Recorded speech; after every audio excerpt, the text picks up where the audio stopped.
Ok, buenas tardes. Entonces, em, en, en momento, tienen que silenciar los micrófonos para que podamos, eso. Entonces, esta es nuestra última reunión del año, claro, de, del Laboratorio de Historia de la Ciencia, Tecnología y Sociedad. Estamos en medio, además, de una discusión sobre el tema constitucional que nosotros también queremos ver, ¿no es cierto?, cómo podemos colaborar, y es algo que nos vamos a reunir probablemente la próxima semana, porque estamos recién recibiendo las observaciones que ustedes hicieron a la pregunta que mandó José Soto, si recuerdan bien.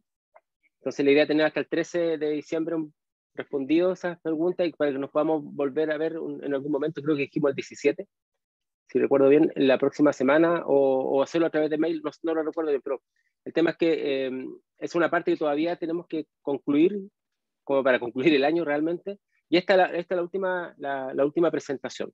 ¿Mm? Así que Nelson va a hablarnos de la energía solar y sus tecnologías, los legados y aprendizajes, ¿no es cierto?, del siglo XIX y XXI. Así que muchas gracias. Vamos entonces, Nelson. Muy bien, muchas gracias también a ti, Carlos, y gracias a todos y a todas que se han conectado esta tarde de viernes para compartirles un poquito de este recorrido. La presentación, yo pensaba que podía hacerla un poco más breve, no se asusten. Creo que la puedo hacer en unos 30 minutos,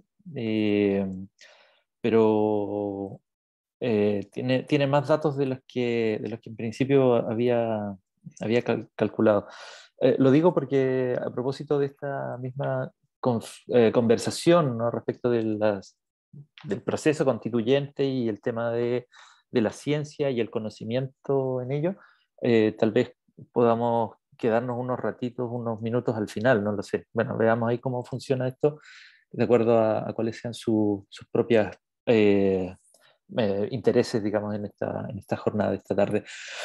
Eh, Parto por esta portada de la primera lámina, ¿no?, de esta presentación, eh, en donde quiero recalcar o destacar estas imágenes que elegí, que ya fue un problema, digamos, cuáles son las imágenes con las que podía intentar retratar esta aproximación al legado, a los aprendizajes fundamentalmente que han sido posibles para mí durante un periodo de tiempo que ya suma varios años. Son más o menos 12 años desde que yo comencé a investigar sobre la cuestión de las tecnologías de la energía solar en Chile. Eh, y aquí hay una suerte de recorrido, ¿no?, que va fundamentalmente, exclusivamente en realidad, estas imágenes en el siglo XX. La primera de ellas, la de acá arriba a la izquierda, es una foto bastante conocida del Smithsonian Institute, en donde hay un instrumento que hace rebotar literalmente los rayos solares en esta placa, de manera que tiene un espejo en este lugar y la envía hasta esta ranura, ¿no?, que es el lugar por donde penetraba la radiación solar, y al interior de esta cueva era que se hacían las mediciones para tratar de identificar cuál era ese volumen de radiación, por decirlo de alguna manera. Era un laboratorio, ¿no?, a principios del siglo XX, en la década de 1910, que perduró durante unas 3 décadas. Y asociado al Smithsonian Institute, estamos hablando justamente de una historia que comienza en Washington, D.C., y que va a involucrar al desierto de Atacama, pero también a otros lugares en California, el Egipto y otros lugares de Estados Unidos. En esta otra imagen, ya a mediados del siglo XX, aquí ustedes ven claramente que dice Oficina Pedro de Valdivia. Aquí está Capellen Smith, el principal ingeniero asociado al rediseño de la industria salitrera que se va a conocer como el sistema Guggenheim. Y por acá abajo ustedes ven a Stanley Fried, ¿no?, Edgar Stanley Fried, que es un ingeniero que se va a encargar de hacer los diseños y construcción de esta otra imagen que está al fondo de la portada, y que son las 4 primeras pozas de evaporación solar con las cuales se pudo cosechar potasio y magnesio en el desierto de Atacama, en lo que hoy es Collazur. Eh, Esto es 1951, 1952 probablemente, ¿no?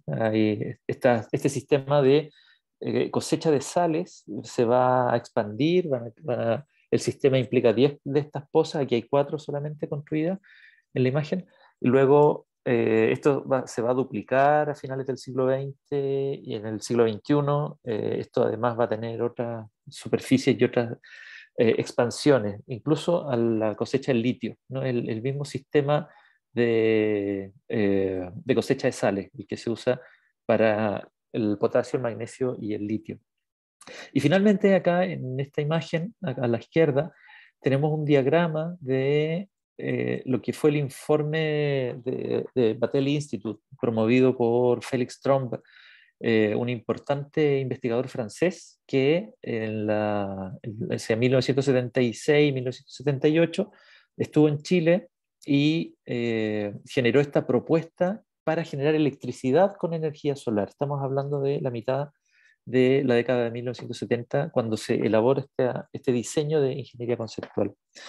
Eh, Como se puede ver, aquí hay una colección de elementos que voy a irles contando en función de un marco un poquito más amplio, ¿no? Voy a volver a la energía solar, pero no quiero dejar la oportunidad de contarles que esto es una parte de una idea mayor, que es la de generar o colaborar, contribuir a una historia de la sustentabilidad, ¿no? Reuniendo historia de la tecnología, historia social, historia ambiental, de manera de poder observar el proceso de la economía ecológica, ¿no? En la historia de la sustentabilidad en Chile, para lo cual ha sido posible hacer este recorrido desde el siglo XIX al siglo XXI.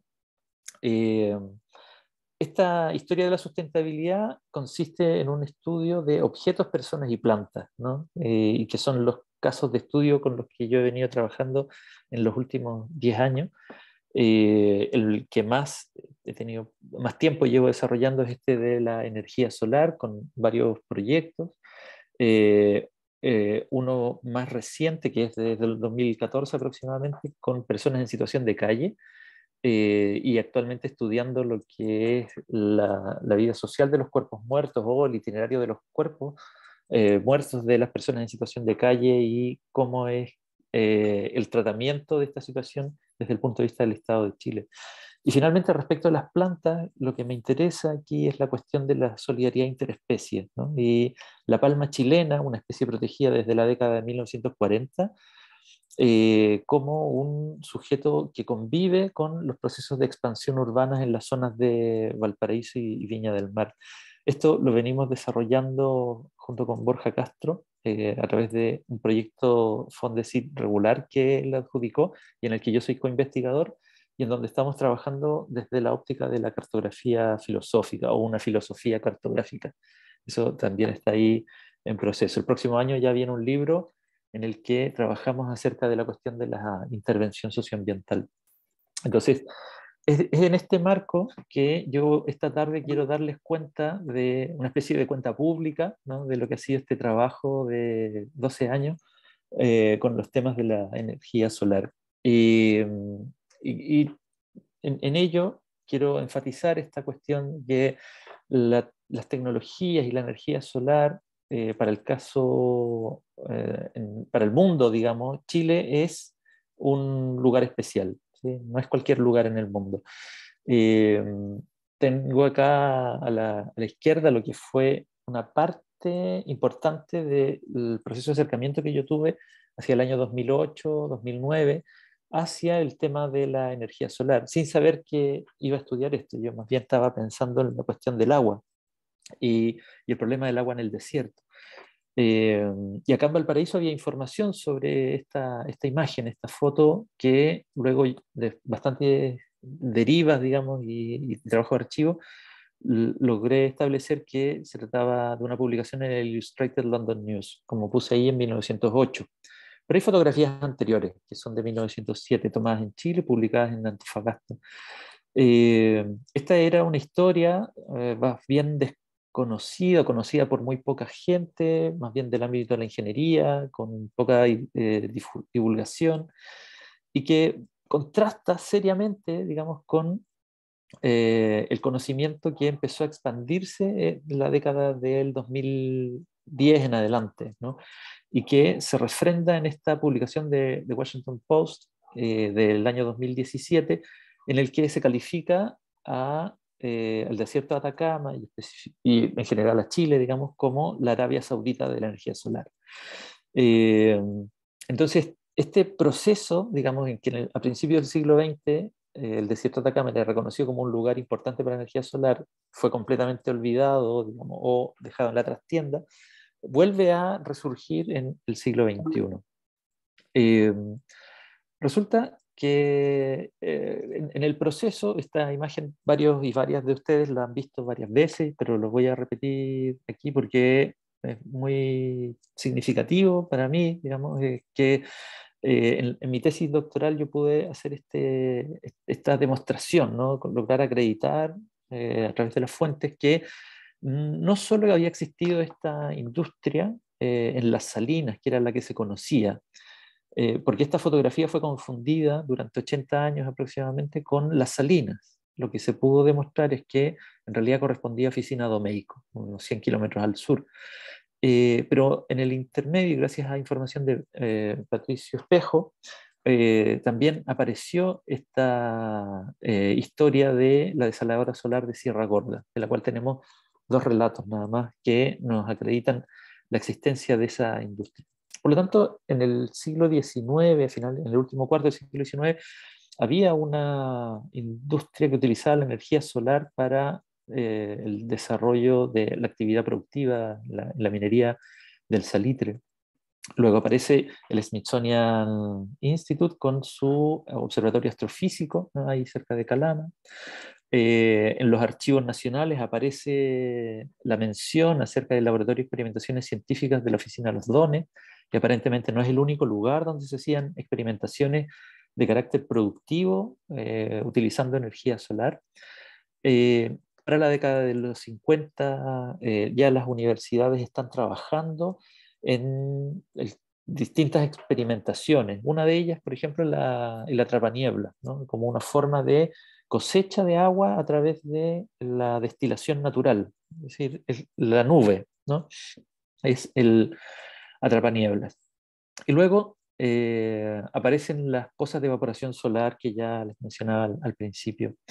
En el encadenamiento, ¿no? Del interés, que si van a ver dos universidades que se van a preocupar muchísimo del tema de la energía solar, que van a ser la Universidad del Norte y la Universidad de Santa María en Valparaíso.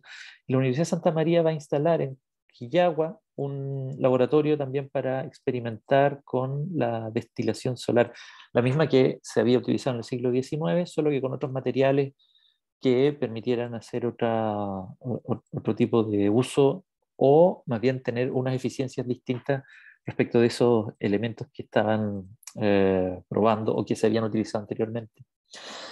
De esa misma manera, ¿no? La expansión de posibilidades también va a ofrecer este financiamiento de Corfo que va a darle a Battelle Institute la misión de establecer la posibilidad del potencial de producción eléctrica de la energía solar en Chile, en el desierto de Atacama, y que va a llevar a este diagrama que va a ser Felix Tromb para indicar, digamos, cuáles serían los posibles trazados y emplazamientos de estas centrales solares de potencia.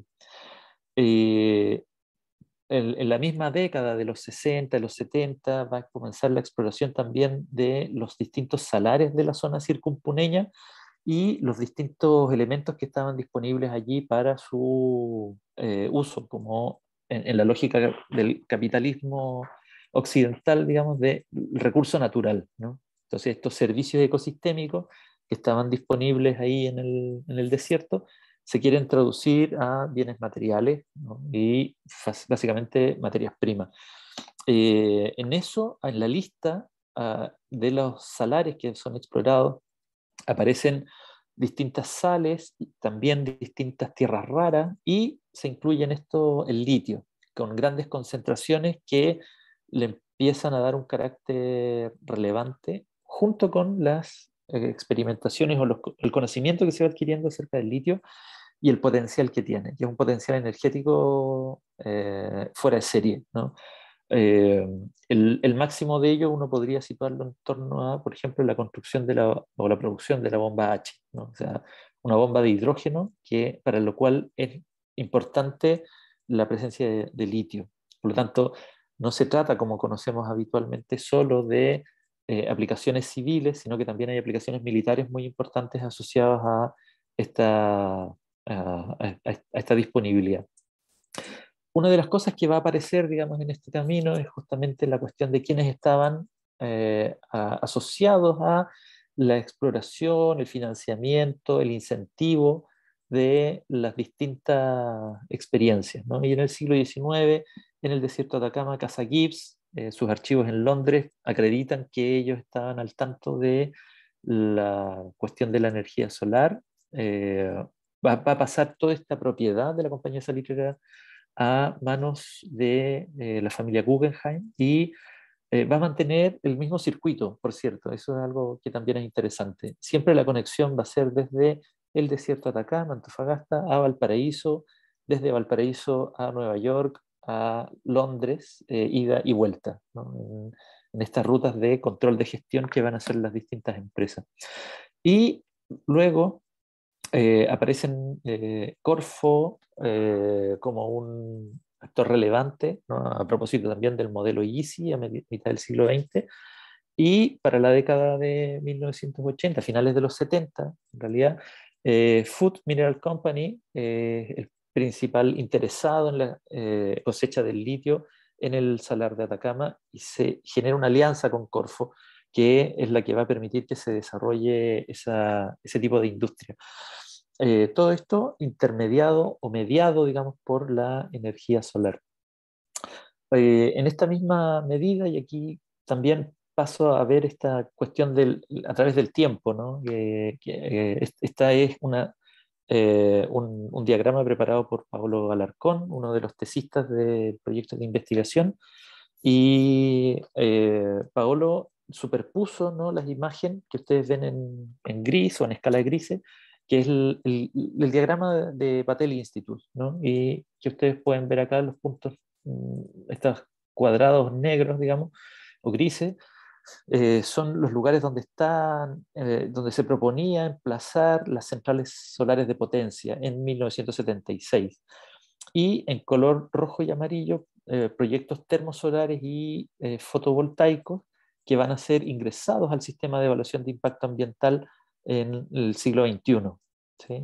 Con una diferencia de 40 años, más o menos estamos hablando de una cierta cercanía en relación a la disponibilidad del servicio ecosistémico de la radiación solar y la gran intensidad que tiene el desierto de Atacama a nivel mundial, ¿sí?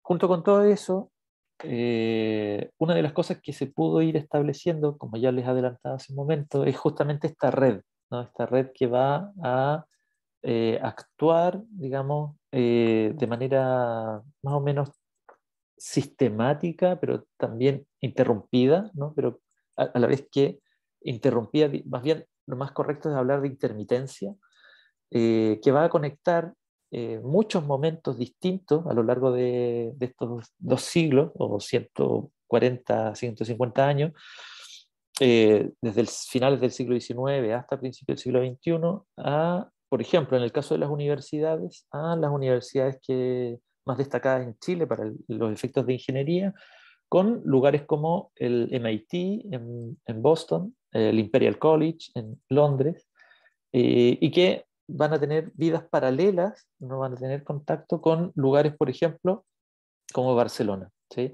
Que a su vez Barcelona va a tener contacto con MIT y otras universidades que van a concentrar estas relaciones.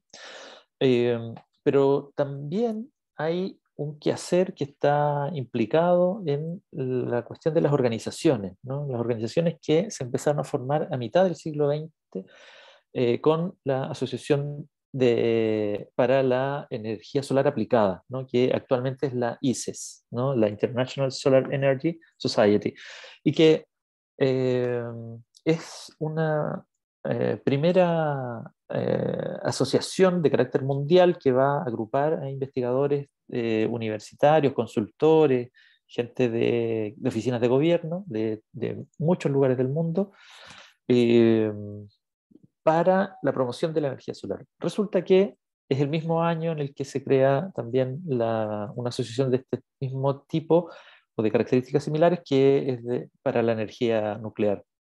Eh, pero en el caso de la energía solar va a haber también organismos continentales, ¿no? Como la Coopération Méditerranée pour l'Énergie Solaire Complex, que se va a formar en 1962 y que curiosamente o sea, además de investigadores del Mediterráneo, también va a integrar algunos investigadores del Imperial College, por ejemplo, en Reino Unido, ¿sí? Donde el imaginario de la energía solar no estaba instalado de la manera en la que le conocemos hoy en día. Luego, la Conferencia Latinoamericana para el Estudio de las Regiones Áridas va a ser un lugar que va a permitir la interconexión de investigadores latinoamericanos que trabajaban con energía solar, y cabe destacar de manera muy relevante la Asociación Chilena de Energía Solar Aplicada, la CHESA, que va a ser formada en 1963. ¿Por qué es de destacar? Porque si bien la Asociación para la Energía Solar Aplicada había sido fundada en 1954, la Asociación Chilena para la Energía Solar Aplicada va a ser la tercera del mundo, como tercer país que va a contar con una asociación dedicada a los temas de energía solar. Es bastante precoz a nivel mundial. Eh, Luego, yo ya les comenté, digamos, la existencia de de estos intereses globales que actuaron desde el siglo XIX en adelante de manera continua. Eso no hay ruptura, lo que hay es reemplazo, digamos, de distintas empresas. Y que en Chile va a tener alguna expresión, como por ejemplo la que podemos destacar con Somela, ¿no? Que va a generar, por ahí ustedes vieron un folleto de la venta de un colector solar. Eh, Esto va a estar también ligado de una u otra manera con distintas organizaciones de Estado. Por ahora, los únicos archivos fuera de Chile que ya he encontrado relacionados con el Estado son de la CIA, la Central de Inteligencia Americana, que va a tener un interés, digamos, sobre esto, que es el problema de la energía y la cuestión de la producción de agua desalada o agua dulce.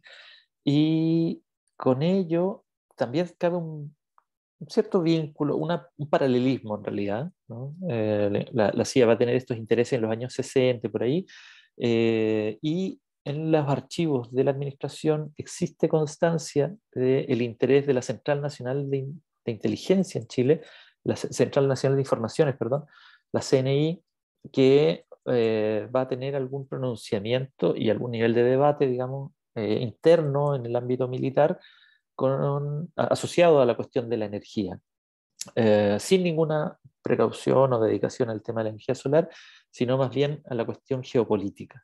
Eh, por lo tanto, el interés militar ha estado ahí presente de distintas maneras y en varias ocasiones. Luego, como Chile tuvo este periodo de sustitución de importaciones que hizo al Estado muy fuerte, llegando al máximo, digamos, en el tiempo de la Unidad Popular, con una estatización de muchas empresas. Eh, Aquí siempre va a estar Corfo transversalmente a través del tiempo, pero luego también van a haber empresas como Endesa, Sokimich, la Sociedad Chilena del Litio, que van a estar vinculadas al tema con la parte que les corresponda de su participación del Estado. Eh, Esta última parte del tema de la red mundial en la que participaba Chile creo que también es muy destacable, y que es la cuestión visionaria que va a tener Julio Hirschman Rest en la Universidad de Santa María, que va a generar la acumulación de datos, ¿no? El Archivo Nacional de Evaluaciones Solarimétricas, que va a tener una red nacional de estaciones que van a ser 122, que cubren, como ustedes pueden leer ahí, desde Parinacota, en el norte grande, digamos, en el límite, digamos, de Chile, hasta la base Gabriel González Videla en la Antártica. ¿Sí? Siempre van a haber mediciones de radiación solar en todo Chile, más Lima, Perú, con lo que se suman 123 estaciones en total. Toda esta información ha sido publicada en distintos medios, ¿no? De carácter académico.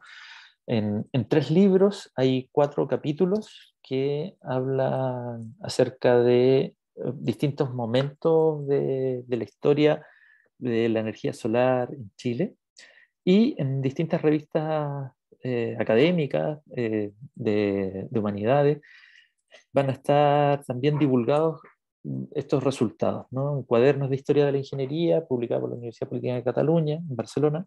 Hay una verdadera saga, digamos, de varios artículos que cuentan distintos episodios de estas historias que les estaba resumiendo.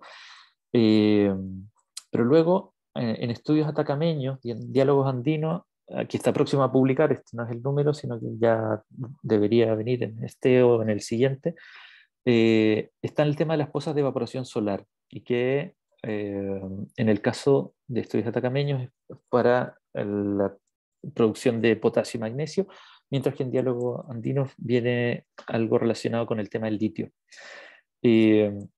Mientras que en Aldea Mundo han habido un par de publicaciones, uno del Atacama como una especie de laboratorio al aire libre, pero con escala mundial, y esta última que habla acerca de la Antártica, ¿no? Y las posibilidades que entrega el uso de la energía solar para habitar la Antártica. Y las paradojas que se producen ahí en el caso chileno, en donde estas tecnologías que han sido integradas paulatinamente por muchas bases antárticas, no lo están siendo en el caso de la base Glaciar Unión, que es la que integra todas las Fuerzas Armadas y que tiene estos propósitos científicos que se aluden de acuerdo al Tratado Antártico.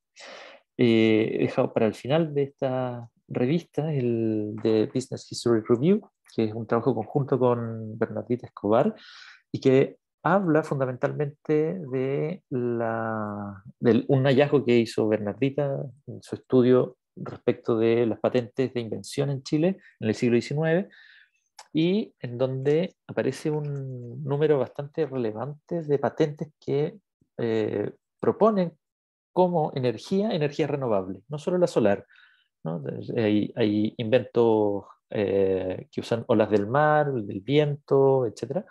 Y ahí nos publicar una nota de investigación que habla justamente de este hallazgo, que viene a compensar de alguna manera toda la retórica que hay acerca de la invención de energías renovables en el hemisferio norte. Eh, con todo eso, y aquí voy cerrando esta primera parte, que es la cuestión de los aprendizajes, he estado refrendando esta apuesta por el estudio cultural, digamos, de la historia de la tecnología a propósito de los valores sociales del complejo tecnoinstitucional de las energías.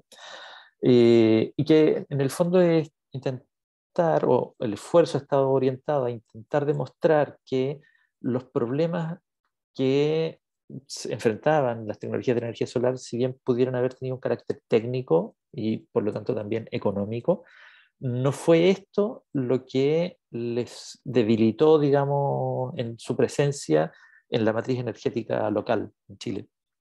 Fueron más bien estos valores sociales del complejo tecnoinstitucional.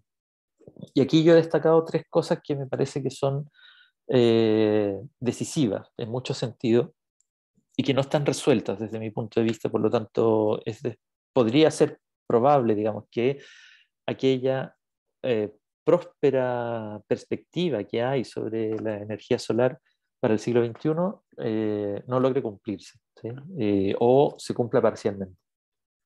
Esto porque hay asentados estos 3 factores, ¿no?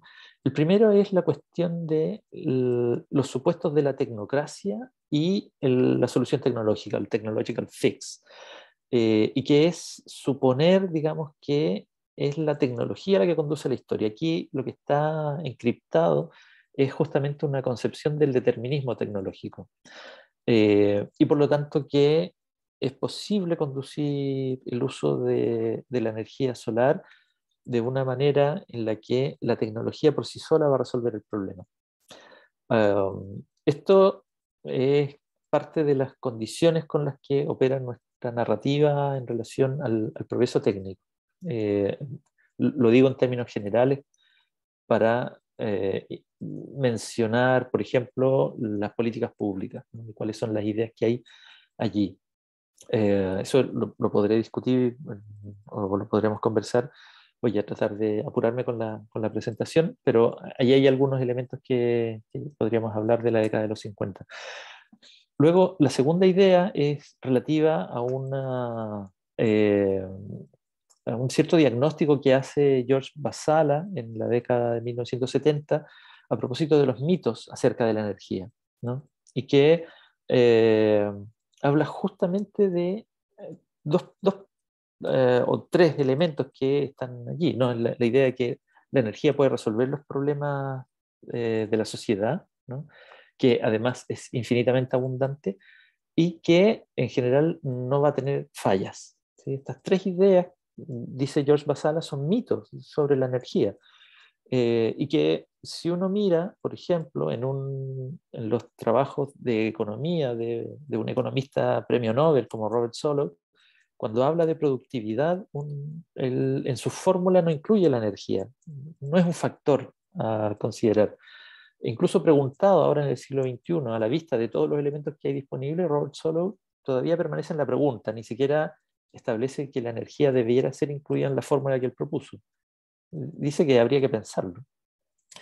Y esto nos lleva a la idea ancestral de la cornucopia, que es una idea que está presente también en los pueblos americanos y que existe un elemento, en este caso en los griegos, un cuerno, ¿no? Un cuerno de abundancia, ¿no? Que desde donde sale todo tipo de frutas, alimentos, todas las cosas necesarias para reproducir la vida.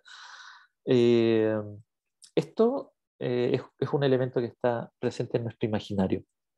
Y, por otra parte, el tercer elemento es la cuestión de las formas del olvido. Tomo ahí el título de Marc Augé a propósito de justamente el cómo opera la memoria, ¿no? Y qué cosas vamos desplazando. Marc Augé, parte de la introducción, la primera línea de su libro dice, las personas y las sociedades necesitan olvidar. Y esto, bueno, lo podemos asociar también a los trabajos de Alessandro Portelli a propósito de memoria y poder examinar cómo es que esto va teniendo un movimiento sinuoso, digamos, bastante irracional o no con una racionalidad que pueda ser comprensible de una manera lógica mecánica, y en donde de pronto todas estas memorias y acciones que, por ejemplo, yo les fui relatando, o habían estado permanecido en el olvido durante largas décadas. Eh, Estos aprendizajes, ¿no? Están acompañados de un legado que nos ha dejado las tecnologías de la energía solar y que gracias a las contribuciones de distintas personas los tenemos disponibles o podemos acceder a ellos.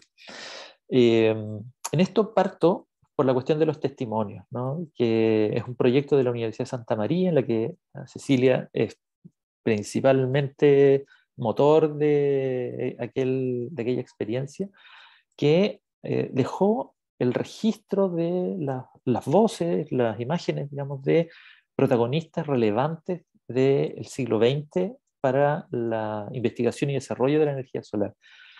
Aquí están Roberto Sota, Rafael Boloco, Carlos Espinosa Arancibia, perdón, y Roberto Román, que falleció el año 2019 y que fueron todos impulsores de la investigación y desarrollo en sus respectivos lugares académicos, la Universidad de Santa María y la Universidad de Chile en el caso de Roberto.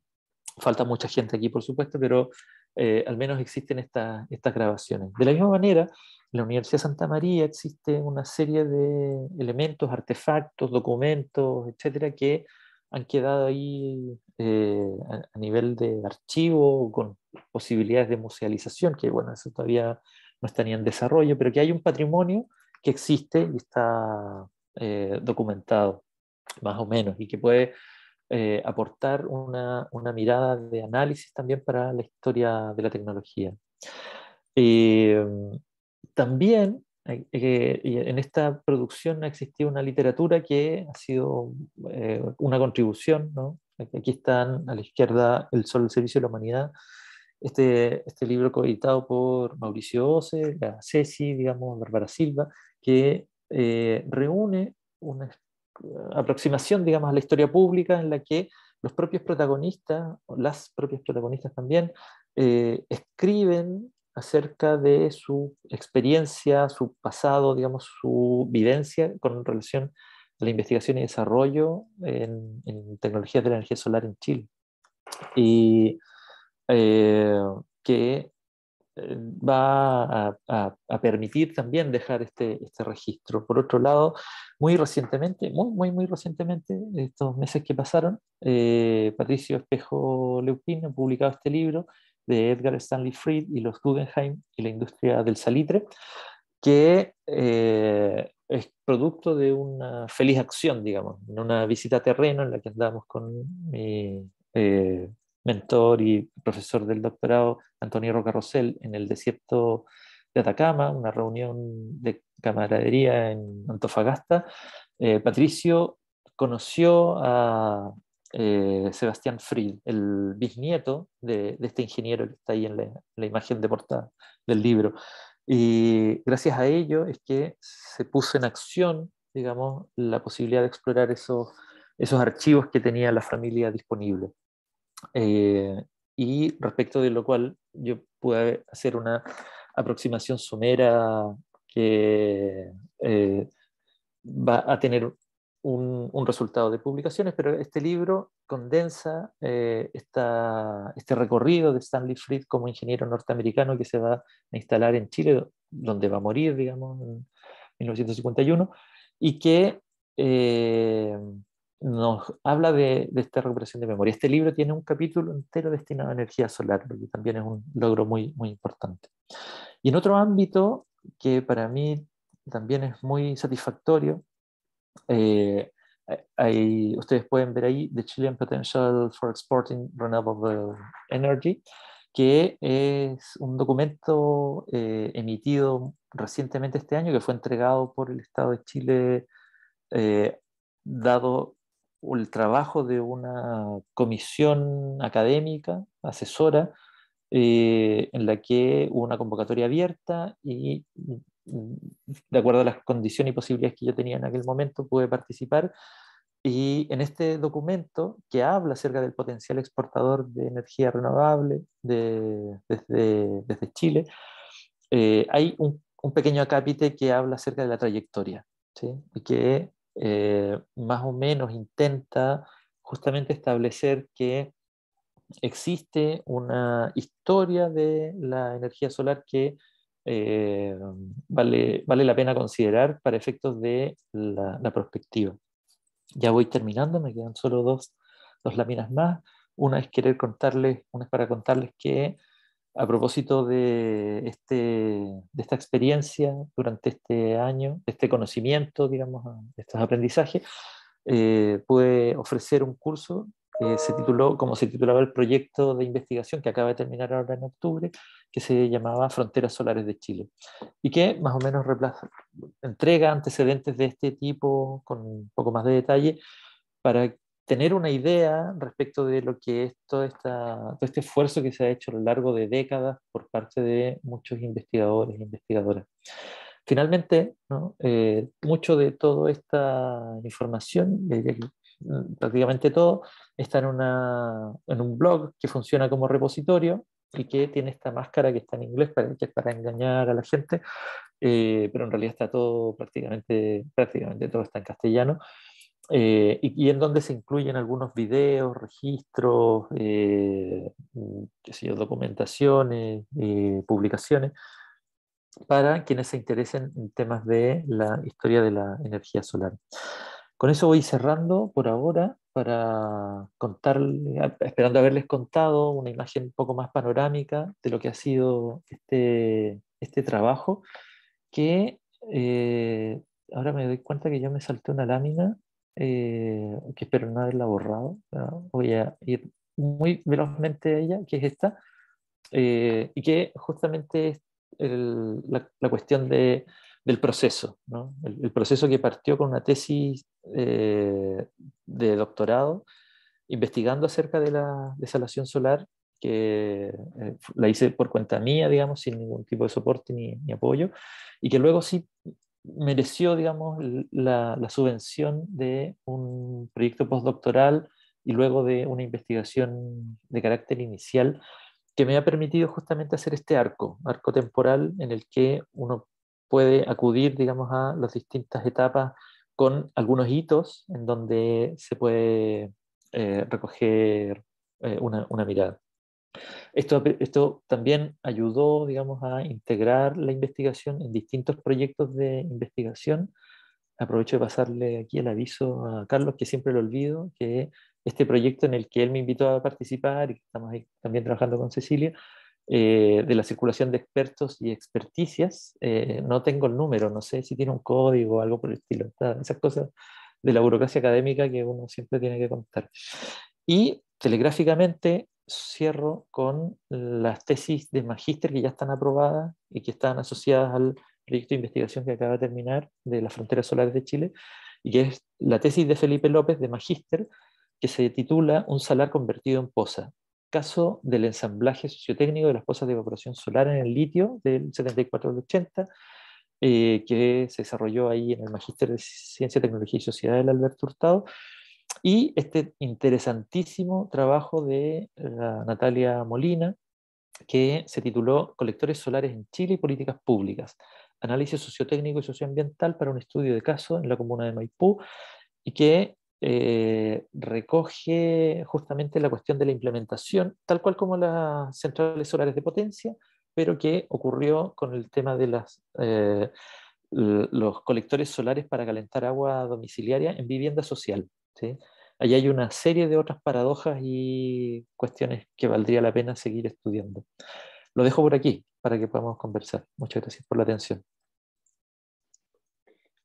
Bien, muchas gracias, Nelson, por la presentación. Bueno, y por compartirnos esta trayectoria, que normalmente nosotros vemos temas muy concretos, estudios de caso a veces, o alguna discusión conceptual, y pocas veces tenemos la posibilidad, y te lo agradezco mucho esto, y una buena idea, de mostrar el transcurso, el desarrollo de un trabajo, que aparece como muy nítido, muy claro, pero todos sabemos que ha tenido, ¿no es cierto?, ciertas dificultades con el que se enfrenta todo el proceso de investigación, y es bien emotivo, digamos, verlo así en el resultado, digamos, del trabajo. Entre medio están otras cosas más que tú vas a hacer, digamos, como esta beca que te ganaste en Calas, digamos, para ir a Guadalajara sobre temas de antropoceno, que no lo quieres mencionar porque eres un poco humilde, pero lo quiero mencionar porque encuentro que es extraordinario. Son muy pocas personas que fueron becadas en un proyecto internacional digamos, dirigido por un conjunto de universidades alemanas con otras universidades en América Latina, digamos, y bueno, y también el proyecto por el Instituto Max Planck no tiene un número, los alemanes no le ponen número a los proyectos, no sé por qué, se le pone el nombre, así que no le he podido encontrar un número, así que bueno, pero sí, lo que quiero destacar principalmente es eso, ¿no? Lo que tú muestras como un desarrollo, como un ámbito que tiene varias facetas, proyectos de investigación, qué bueno que mencionaste a los tesistas y a las tesistas, porque a veces dejamos fuera esa parte que es súper relevante en nuestro trabajo, pero también el apoyo de otras personas, como tu profesor, ¿no es cierto?, en Barcelona, en fin, y bueno, todo el equipo acá en Chile, que trabaja junto a ti. Así que, digamos, no son solamente las publicaciones, que siempre nos piden como resultado de trabajo las publicaciones, y eso es una parte mínima de lo que uno hace realmente. Cuando uno lo mira con tu trayectoria y te queda súper claro. Bueno, no doy lata. Vamos a ver si podemos iniciar un diálogo, que alguien quiera participar de algún lugar del mundo, porque sé que están repartidos por distintos lugares, en distintos horarios, etcétera, y climas y qué sé yo, estaciones del año. ¿Por ahí alguien quiere empezar? La Cecilia está diciendo, si estuviéramos presencialmente la estaría mirando, pero Miro la cámara y no se da cuenta. No, no, no cualquiera, ¿no? Si quiere opinar.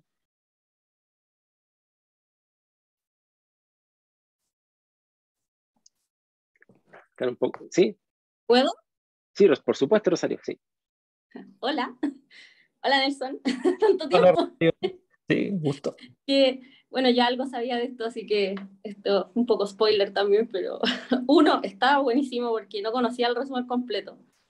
Así que como ya comentario, aparte de viene aquí, sale mi lado nerd supremo de física, así que hay hartas respuestas que no tenía y que ahora las tengo, así que están súper buenas.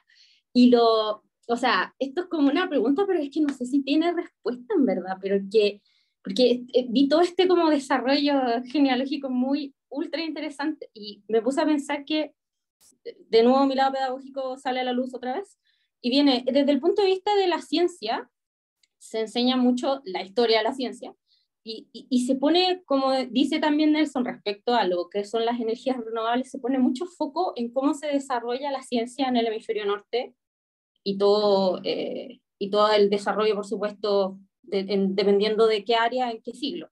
Pero considerando que este estudio lo encuentro altísimamente poderoso, interesante y con muchas como aristas, no han pensado ¿cómo decirlo? Publicitar, ¿cómo se llama esto? Dar a conocer esto desde un punto de vista pedagógico, porque sería altísimamente interesante. Estoy pensando en los estudiantes, como decir, pero es que esto es gringo, no estoy ni ahí. Y es como, oye, pero si esto mismo está pasando en Chile, de hecho, con una riqueza mucho, insisto, infinitas veces más valorable, mucho más antigua incluso, porque dicen, sí, porque la carrera espacial y la NASA, pero esto es mucho antes que eso y es 1000 veces más interesante.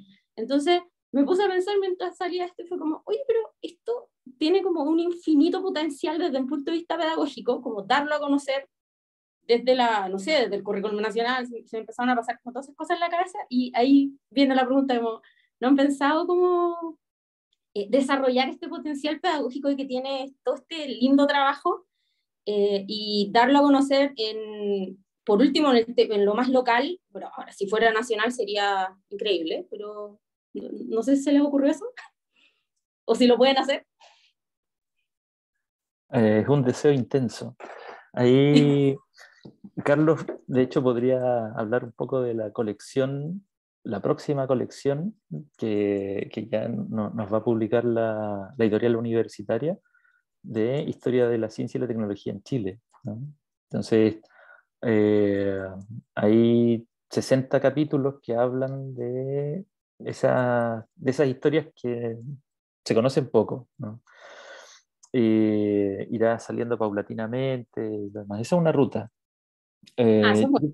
claro, yo podría decir, porque aquí he contado con poco énfasis, digamos, en los fracasos, las derrotas y las dificultades que mencionaba Carlos, porque conoce la historia de cerca, entonces, eh, o sea, quiero decir, la historia de cómo se ha hecho esta historia. Eh, pero, por ejemplo, una que es una de esas derrotas, pero que a mí me sigue doliendo y respecto a la cual todavía yo no renuncio, digamos, es que el año 2014 yo postulé un proyecto Explora, ¿sí? Yo trabajaba en aquel tiempo en la Universidad Andrés Bello y el proyecto tuvo un buen puntaje, pero Explora financiaba en aquella oportunidad 16 proyectos no sé, postulamos 1000, no tengo idea, el número, digamos, son números absurdos, no tienen relación una cosa con la otra. Y yo persisto en esta idea porque lo he comentado también, que es la de hacer una ludoteca solar, digamos, y que consiste justamente en implementar una didáctica que permita enseñar historia de la ciencia con un carácter aplicado, ¿no? Es decir, que a través del objeto, ¿no? Que tú le introduces elementos de carácter histórico, vamos a decir, o sea, vinculándolos con la memoria del objeto, la vida social del objeto. Lo que puedes hacer también es enseñar física, enseñar matemática, es enseñar literatura, etc. Bueno, es una idea, es apenas una idea. Luego, en la cuestión de la divulgación, yo todo el tiempo, y cuando digo todo el tiempo quiero decir desde el primer año de postdoc, que fue el año 2016, todos los años al menos he estado ofreciendo esto, primero en 1000 científicos, 1000 aulas, ¿no? Durante muchos años, hasta la pandemia, digamos, que ahí ya esto no tenía mucho sentido, pero así todo he tenido la posibilidad de seguir divulgando esto. Este año, por ejemplo, y a través de una iniciativa, ojo, una iniciativa de Albe Marle, ¿sí? Ellos contactaron con la Universidad de Antofagasta, el Instituto Santo Tomás y con el Liceo de San Pedro de Atacama, y en esa ocasión yo tuve la oportunidad de divulgar de estas informaciones, que por supuesto que por la gente ahí en el norte no eran conocidas, a pesar de que en el norte es conocido, ¿sí? O sea, no es que no se haya publicado, no es que no se sepa, digamos, se puede encontrar en distintos libros, etc. Hay gente que ha hecho algunas cápsulas, por ejemplo, de memoria que están disponibles en YouTube y que hablan de la industria de la salina. Ahí hay una serie de iniciativas, pero como lo que me interesaba en esta tarde era justamente poder presentar un poquito el cuadro de conjunto, porque lo que tenemos es justamente la fragmentación de cada elemento. Y por lo tanto, allí perdemos la posibilidad de elaborar esta memoria emblemática, ¿no? De la que habla Steve Ester, para los problemas digamos, de la violencia política, ¿no? Él habla de la memoria suelta, ¿no? Como efecto de la violencia política, y que el paso necesario es constituir una memoria emblemática. Esto creo que es parte de ese proceso. Ahora, yo me he demorado 12 años en juntar todas estas cosas. Y con Jorge, por ejemplo, que está aquí en la conexión, tenemos pendiente todavía la cuestión de los satélites artificiales, ¿no? Que ni lo mencioné en la presentación, pero está en desarrollo eso, está por venir. Y resulta que todos estos elementos necesitan todavía un tiempo de maduración, ¿no? Yo creo que allí es donde hay una cuestión que tiene que ver con el compromiso que yo encontré con la gente de energía solar, ¿no? Que se mantuvo 30 años investigando sobre sus temas, con un final bastante agrio, ¿no? O sea, básicamente el olvido o el desinterés, ¿no? Que puede ser peor, ¿no? El desafecto. Allí hay unas claves que sigo considerando que son relevantes porque como elemento cultural es tal vez donde tenemos que hacer un giro. Así que, bueno, no sé, un poquito por ahí, Rosario. Yo quisiera agregar a eso, Rosario, porque yo no es mi especialidad la historia de la energía solar, pues, sino que ahí acompañaba a Nelson en un proyecto en particular que es uno de los libros, y mi motivación es la misma que la que tú dices, que me interpreta lo que tú dices, que de hecho las otras del grupo de personas que nos involucramos en ese proyecto de historia de la energía solar en Chile, tuvo que ver con que, de hecho dice en la introducción, de una alumna que estaba haciendo una tesis de paneles y dice, hace 10 años comenzó la energía solar en Chile. Y lo ponemos en la introducción, a la pobre no sabe que nos dice el nombre. De que eso no puede ser. Entonces, lo que dices tú tiene muchos públicos y yo creo que hay que dirigirse a cada tipo de público de manera distinta. Entonces, con ese libro nos enfocamos en un público que para mí, para otras personas del libro, era sensible, que eran los alumnos de pregrado, de ingeniería y otras carreras que estaban haciendo tesis solares, o sea, en cualquier tema con energía solar, y que no tenían ni idea de dónde se insertaba su tesis. Y para ese grupo, al involucrar además a los profesores, porque se hacen todos los años tesis en temas solares, de variados tipos, pero o sea, que deberían hacerse las que mostró ahora Nelson, ¿verdad? Además de otras disciplinas, pero me refiero estrictamente en el área más bien de ingeniería. Ese libro es un libro de texto para ellos. Entonces ahí cubres un sector y resulta que el libro fue lanzado. Además hay otro público que es la comunidad solar internacional, dentro de la cual los ingenieras chilenas principalmente están en esa disciplina, profesionales, no solamente académicos, han sido parte importante desde los inicios, desde el año 57. Y resulta que ellos presentarse a esa comunidad con su historia es otro público al que también había que hacer lo mismo que dices tú, que tú estás pensando en uno particular, ¿verdad? Que es tal vez más amplio. Bueno, ese se logró porque la conferencia solar vino a Chile el 7 de noviembre del 2019. Eran 300 personas, que es el público solar importante que circula todos los años, y ellos conocieron de esto, lo comentaron, y como te digo, tenemos ese recurso para otro público particular, pero es que esto no, por un lado, que yo creo que no se acaba, que hay mucho más que hacer. Coincidió también, imagínate, que con el 2019, o sea, el libro salió de imprenta el 18 de octubre en la mañana, y de ahí no salió ningún libro más de la imprenta por mucho tiempo. La imprenta estaba en Puente Alto, y todos los lanzamientos que iban orientados a esto no se pudieron hacer. Quedó la página, el libro está descargable, y ahí se los voy a poner, también lo mostró Nelson, pero creo además de que las cosas estas cosas que son parte de nuestra cultura, la tecnología es parte de la cultura, ¿no es cierto? Hay que ir alimentándolo y reproduciéndolo y haciendo cosas, no basta con una vez. Entonces queda mucho por hacer, incluso te invito, porque tú también puedes empezar a hacer cosas con ello, como me pasa a mí, como te digo, no es mi especialidad. Nelson es el que ha investigado en eso, pero yo ayudé en el libro con el objetivo, justamente el objetivo que dice, porque no podemos hacerlo todo. Nelson no puede dedicarse a investigar la cuestión y además encargarse de que todo el país lo sepa, es mucho pedirle al pobre hombre. Entonces, bueno, ahí les dejo la página, está el libro que está descargable. Ay, espera.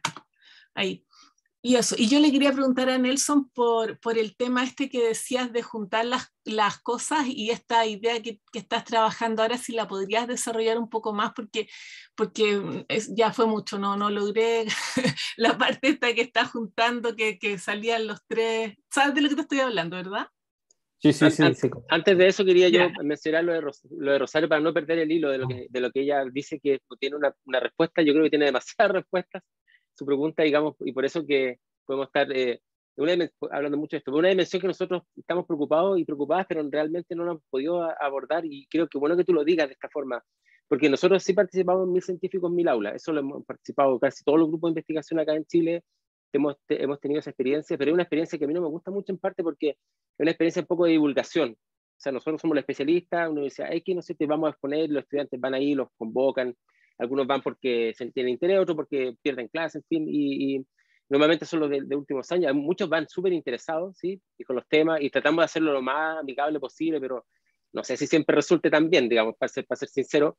Yo voy con la Lorena y ella me ayuda harto, ahora no está, pero uno tiende a ser más bien profesoral. Entonces yo le presento a mi hija chica y dice, no, van a aburrir, así que trato de probar un poco con ella antes, pero que no es tan chica a todo esto porque pasó tercero medio, pero años atrás cuando lo hacíamos igual lo trataba de hacer. Entonces es una parte que dice la Cecilia, claro, una parte que nosotros estamos pensando. La otra parte que también menciona Nelson es este libro de 4 volúmenes sobre historia de ciencia y tecnología en Chile, que cumple otro rol, ya más de la enseñanza media, y voy a hablar un poco de lo que yo veo a través de mi hija en el colegio, porque ellos en el colegio, pues, yo he visto que en historia trabajan en dos partes. Trabajan con texto, con parte de texto, textos de profesores universitarios, son textos, digamos, de historiadoras o historiadores profesionales que publican su libro, y ellos toman una parte y con eso trabajan, hacen estudio, análisis de texto de ahí.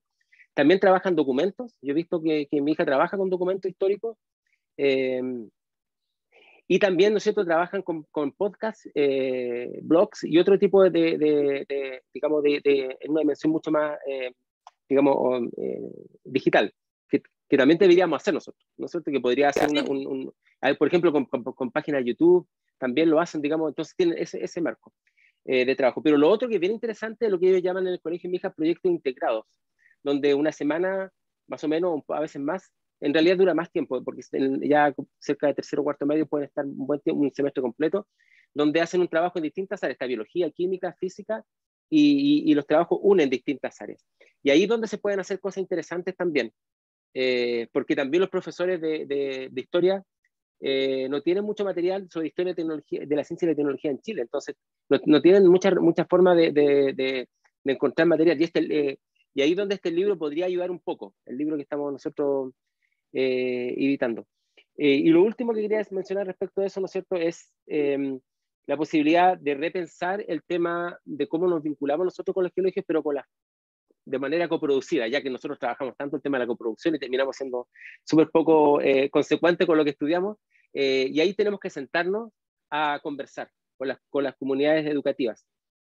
Porque no todas las comunidades educativas son como la que yo estoy describiendo, que es la experiencia que mi hija tiene en su colegio, que es bien particular, porque además es educación personalizada. Entonces, yo sé que es un caso súper especial.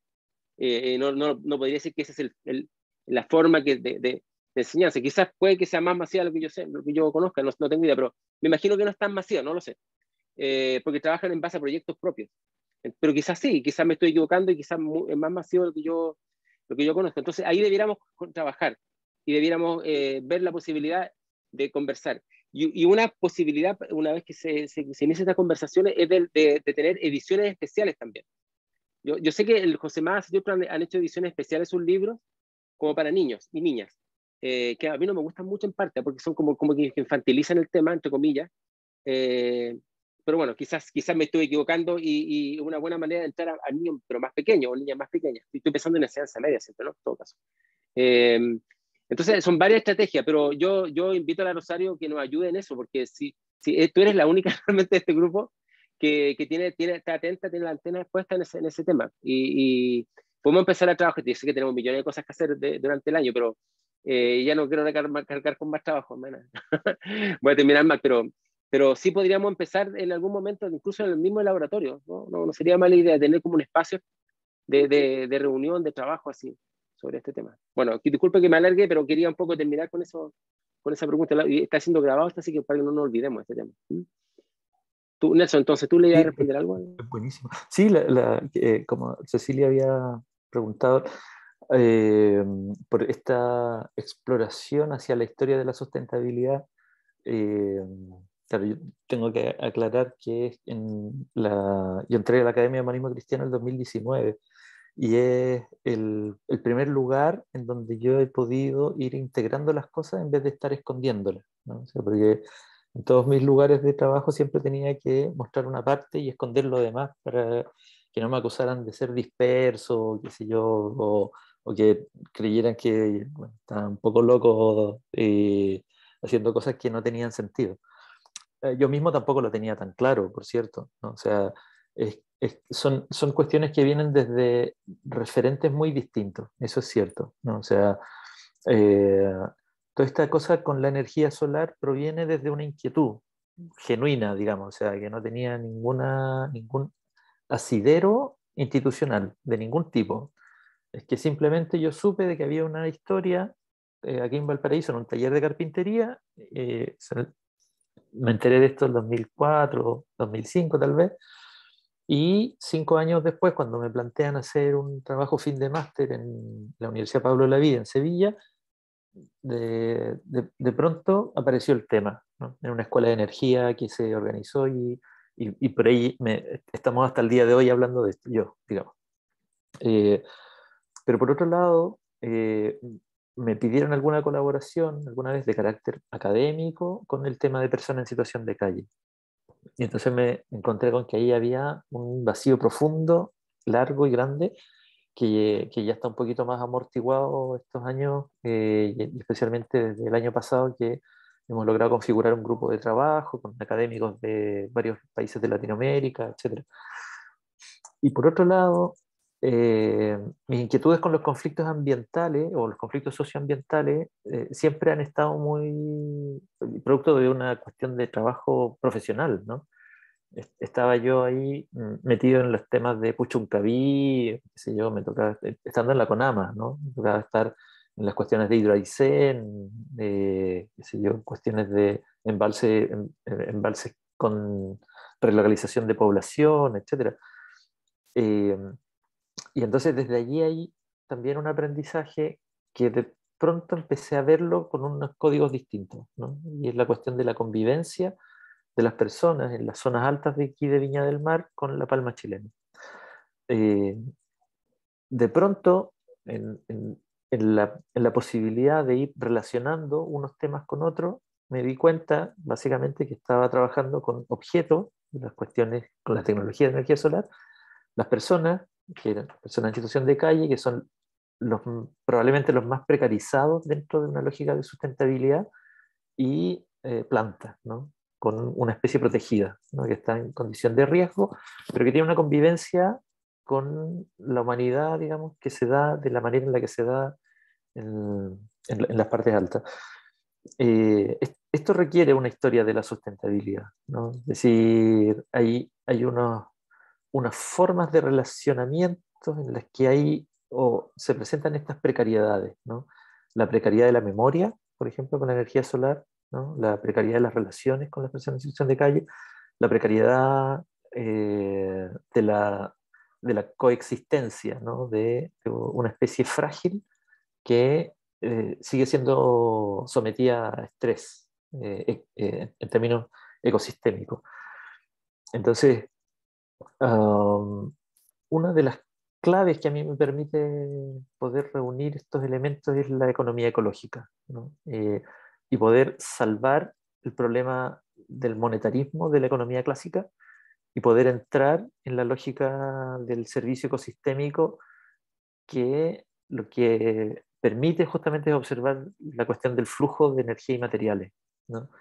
Eh, y, y aquí creo que es necesario añadir un elemento más bien de carácter cultural que complemente los trabajos que ya se están haciendo, que tienen un fuerte carácter cuantitativo, ¿no? O sea, que intentan cuantificar o establecer el volumen del problema o establecer una cierta geografía, cartografiar, etc.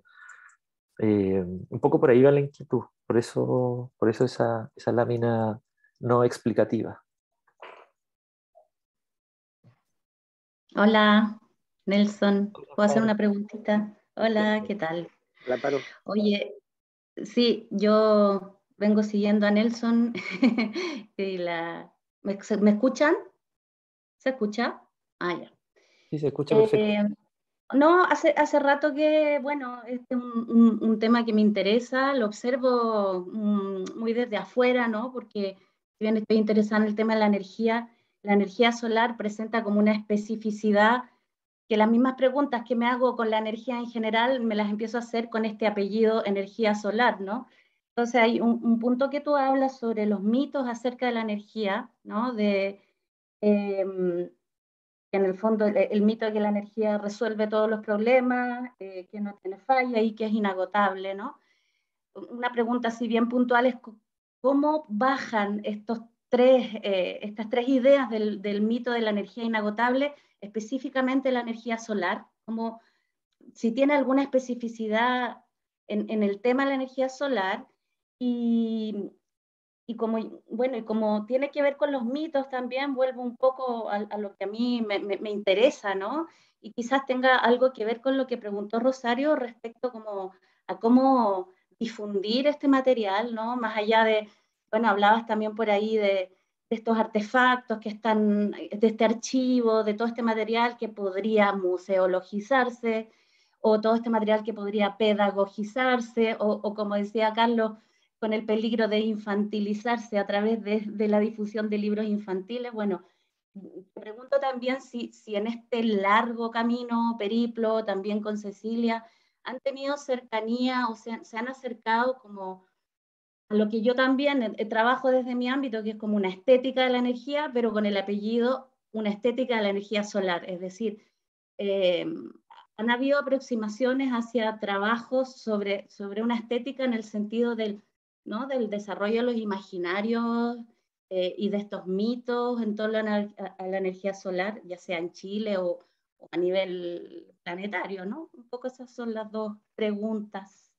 Y sugerencias también, porque junto a la línea pedagogizante yo metería la línea de que Carlos también le vi hace poco una charla también donde hablaba de esa necesidad de vincularse con estas otras disciplinas, que por supuesto la literatura, la poesía, el arte, etcétera, tiene su línea respecto al sol en general y a la energía solar en particular.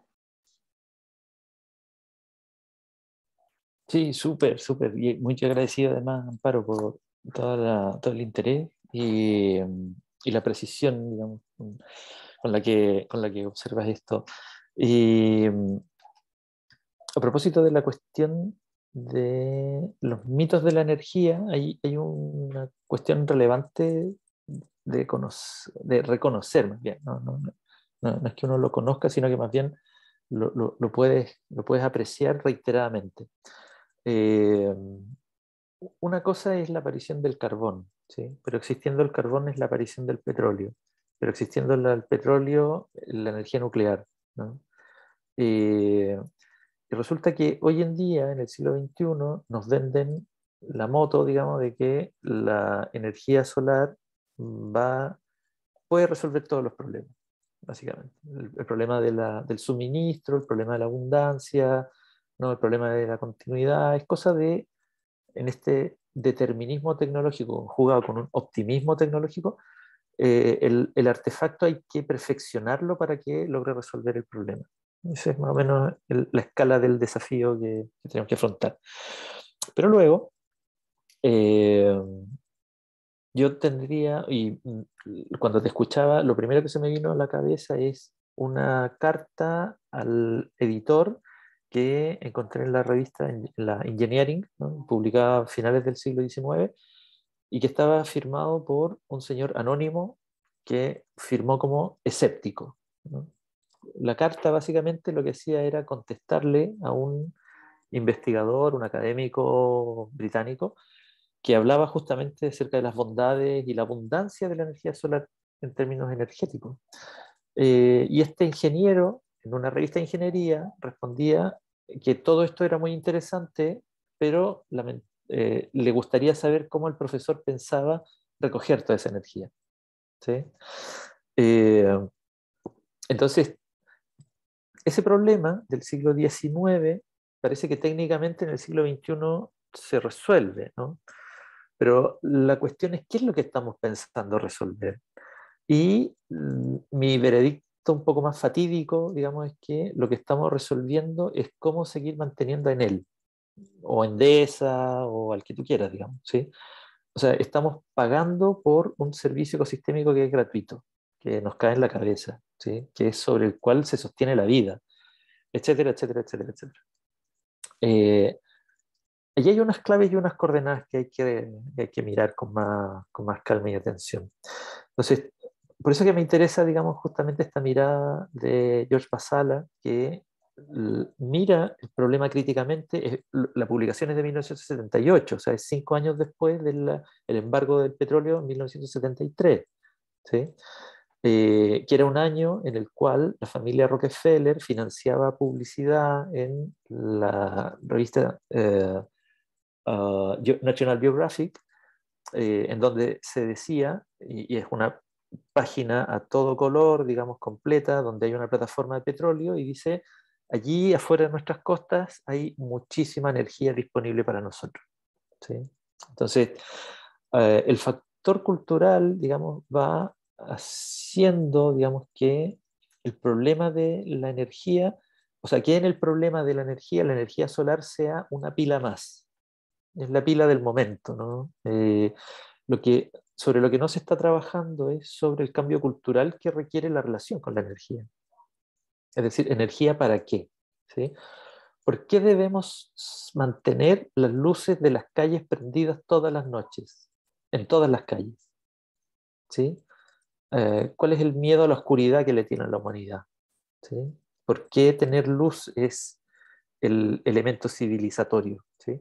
Y aquí es donde entramos en ese cruce, que también lo trabaja George Basala, que es el de energía y civilización. O sea, ¿cuándo creemos que un lugar es civilizado, ¿no? O sea, ¿por qué si yo les digo, miren, en realidad hay unos lugares en Somalia en los que hay luz en la ciudad 3 horas al día?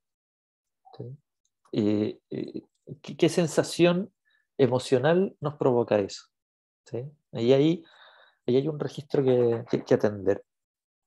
Eh, y luego, en el componente estético, yo un poco de las cosas que he trabajado y lo presenté el año pasado en el congreso de la European Society for History of Science, que se organizaba en Bolonia, ¿no? Online, pero era ahí en Italia, y que era justamente el trabajo con las visualidades, ¿no? O sea, porque hay mucha producción visual que tiene distinto carácter, ¿no? Uno es la fotografía técnica, ¿no? Y es la foto sacada por ingeniero, que en realidad es una foto en la que tú ves fierros, ¿no? Ves fierros, una caja o algo. Digamos. O sea, si alguien no te explica eso, no tienes idea de qué es lo que estás viendo.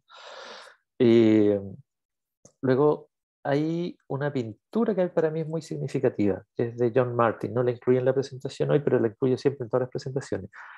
Fue pintada en 1816, que representa a... Ah, no, sí, la puse en la presentación, claro. Hay un señor que está vestido de romano, que para efectos de la Torá era judío, y que levanta la mano, ¿no? Y se supone que está deteniendo al sol, ¿no? Esa es la representación moderna de nuestra relación con el servicio ecosistémico y la energía que de él cosechamos. Nos dice básicamente que el ser humano puede controlar la naturaleza, ¿no? Cosa que no estaba descrita en la Torá. Digamos, el pasaje bíblico dice que Joshua le pide a Dios que tenga el sol y la luna sobre Gibeón para poder llegar con su ejército. Pues bueno, no es eso lo que John Martin pintó. Pintó a Joshua directamente deteniendo al sol. Aquí hay una estética, digamos, que nos está induciendo, digamos, a este concepto cultural de cuáles son las formas de relación, ¿no? Y en este caso, o mejor dicho, en el caso de la historia de la tecnología, con lo que nos encontramos es con eso que la psicología social dice desde Jerome Brunner, que es la amplificación de nuestras capacidades, ¿no? Nuestro desarrollo protésico. Entonces, no es nuestro poder de concentración lo que va a detener el sol, es una máquina, digamos, es un elemento, es un dispositivo, es un artefacto, es una interconexión de artefactos que genera un sistema técnico, el que puede cosechar esa radiación y poder disponerla para cuando tú lo quieras. Y hay una serie de elementos que habría que añadir, pero no me quiero alargar más porque también Álvaro pedía la palabra. Sí, Álvaro, sí. Hay tantas formas de desviarse de la pregunta inicial que tenía que surgió en la conversación, pero voy a tratar de volver a lo que era mi pregunta inicial. Y tiene que ver con las transiciones, perdón por la palabra, de lo que son sistemas de energía. Y la razón por la que llego a esa pregunta es porque, la digo muy brevemente, porque ando metido en otra cosa que son, a propósito de técnico, la primera generación de economistas en Chile en el siglo XIX. Y una de las figuras centrales, Zorobabel Rodríguez, uno de cuyos núcleos de discusión es la política energética, a fin del siglo XIX, y la necesidad de planificar orgánicamente la importación de lo que en ese momento se llamaba aceite mineral, del petróleo. Y que él lo vincula directamente con la generación de mercados regionales, la relación con Perú, con Bolivia, la distancia de lo que era Estados Unidos e Inglaterra, la réplica del modelo prusiano de unificación alemana a partir de acuerdos comerciales, lo mismo con Inglaterra y con Francia. Entonces, él está pensando en el problema de la energía como commodity, como un recurso más absolutamente central en lo que es la redefinición de la matriz productiva del país, que para él está siempre orientada a mercados globales. Esto es 1880, él parte en el 60, pero lo está pensando a fines del siglo XIX, ya está haciendo cálculo, tiene los números de importaciones que se hacen de Estados Unidos, al lado de las importaciones del ají que se le sigue importando a Alemania, digamos, en vez de comprárselo a Perú o en las Américas, y pone precios, etc. Entonces mi pregunta es si tú has visto en este trabajo algún tipo de reflexión desde el punto de vista de la transición de sistemas de producción de energía, de matrices de energía de desarrollo nacional. Porque mencionaste el paso del carbón al petróleo, transiciones que nunca terminan, digamos. De la leña al carbón, que no es un proceso lineal. Bueno, en el sur de Chile la leña está absolutamente saturada como recurso de resistencia, de sobrevivencia frente al invierno. Entonces, si has visto en esa convergencia, y te lo digo porque tiene que ver mucho con el lugar donde uno trabaja. Yo trabajo en lo que se denomina acá una universidad de artes liberales, y por lo tanto es muy fluido el diálogo entre ciencias, humanidades, ciencias sociales y arte. Y hay un programa que se llama Estudios Medioambientales, donde hay gente de humanidades, de ingeniería, de ciencia, etcétera, pero orientado fundamentalmente a la cuestión pedagógica. Hay un observatorio metido por ahí. Entonces, está y ahí se explica desde el punto de vista curricular, ¿sí? Lo que necesita saber la gente, y se lo piensa pedagógicamente, se lo piensa desde la perspectiva de lo que se necesita. Mi pregunta, para no perderme más, es si tú has visto o has encontrado trabajos sobre lo que son las transiciones, y puede ser en relación con el carbón, con la madera, con el petróleo o con la energía solar. No sé si sabes que hay un negocio muy grande a nivel global y fuerte en Estados Unidos, que es que tú pongas paneles solares en tu casa, porque automáticamente no solo reduce el costo de energía, sino que ellos te compran energía, una forma de producción muy barata, pero que genera un problema adicional con las propiedades. Porque si tú quieres vender esa casa, tiene un contrato en donde el techo ya no te pertenece. Entonces hay una serie de cuestiones desde el punto que viene hace años, digamos. Entonces es un problema legal en muchos estados ya. Y claro, tú ves una oferta que dice, gratis le ponemos paneles solares en su casa, no tiene que hacer absolutamente nada, reduce su costo de electricidad en un 70%, tal vez más, y le compramos lo que no use. Pero bueno, entonces si has visto trabajos sobre transiciones de matrices energéticas en relación particularmente con América Latina o Chile, en lo que has observado hasta ahora. Oye, buenísimo, Álvaro. Yo creo que voy a ser muy breve para darle el paso a la Cecilia, que va a poder responder con más propiedad. Nuestra doctora Daza, la Cecilia de nuestra doctora Daza, cuando no sabemos responder, le pasamos la palabra. Yo lo he hecho varias veces, sí. Sí. Pasa que estamos interesados en justamente esta cuestión de las transiciones. Y una de las cosas que nos ha hecho ver Cecilia es que parece que en Chile no hay transición, digamos. Eso es una cosa muy interesante, claro. Donde yo voy a situar un anclaje, digamos, para acudir a tu pregunta. En Estudios Atacameños, ahí el artículo incluye un anexo que puse yo, que es una carta de el principal gerente de la compañía chilena Anglo Lautaro y después Lautaro Nitrate Company, o no, perdón, es al revés, Lautaro Nitrate Company, que con la anglo-chilena se reúnen justamente a propósito de las pozas de evaporación solar por una cuestión contractual, y se convierten, dos empresas gemelas se convierten en una sola, que es la Anglo Lautaro. Esta carta, que se la responde a Jorge Mate, a Cruz, que era el apellido, no recuerdo el apellido de este gerente.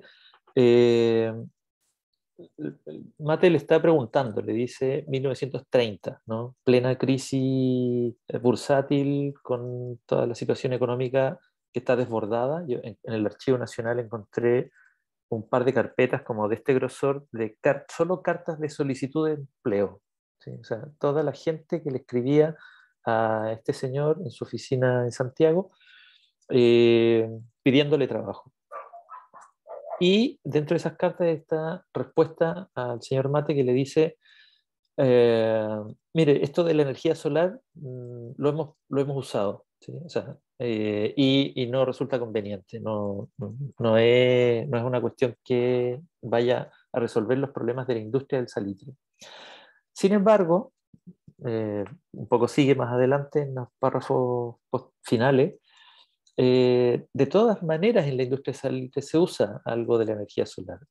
Se usa para las canchas de secado, se usa para la no sé qué, se usa para calentar el agua, se usa para... Tenía una lista de unas 6 aplicaciones de la energía solar en la industria en ese momento. ¿Qué es lo que no hay? Lo que no hay es el reconocimiento de que la industria del salitre usa es intensiva en uso de energía solar.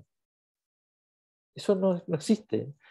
No existe el cálculo y lo puedes ver en los trabajos de César Yáñez, ¿no? Que él hace los cálculos respecto de cuáles son las distintas energías, como él las llama, energías modernas, que se van agregando en la historia republicana en Chile, ¿no? Y César tiene estos gráficos, también los usa Mauricio Fulci, digamos, para efectos de poder observar el proceso a lo largo de la historia en Chile en los últimos 200 años. Y la energía solar no existe. No, y no es que no se pueda hacer el cálculo, digamos, porque hasta yo tengo en mis cuadernos de notas, digamos, cuadernos de campo, algunas equivalencias en toneladas, kilotoneladas equivalentes de petróleo, ¿no? de la energía solar. Que uno puede decir, bien, es marginal, es un número discreto, digamos, ¿sí? Pero ese número discreto ha estado sosteniendo una industria que tiene 150 años. ¿Sí? Porque la compañía de salitre de Antofagasta es la misma SQM de hoy en día, entre comillas. Digo, la continuidad está, o sea, yo la pude pesquisar, digamos, o sea, podrá haber algún tipo de mirada institucional que tenga algún reparo sobre eso, pero la compañía de salitre de Antofagasta después se va a convertir en la anglo-chilena y en la Lautaro Nitrate Company, y van a ser la anglo-chilena, y eso se va a convertir en Soquimich, y Soquimich se va a convertir en SQM. ¿Sí? Entonces, tenemos aquí un problema de conceptualización, ¿no? En donde, y aquí finalmente, digamos, a ver si la Ceci nos clarifica un poco esta cuestión, en los archivos de Londres, digamos, los archivos municipales de Londres, donde está el fondo Gibbs, ¿no? Que es enorme, allí hay oficios, digamos, hay memos internos de los ingenieros en donde se establece, por ejemplo, que la calidad del carbón que hay en Chile es tan mala que es preferible comprar el carbón en Inglaterra para llevarlo a las operaciones que hay en la salitrera.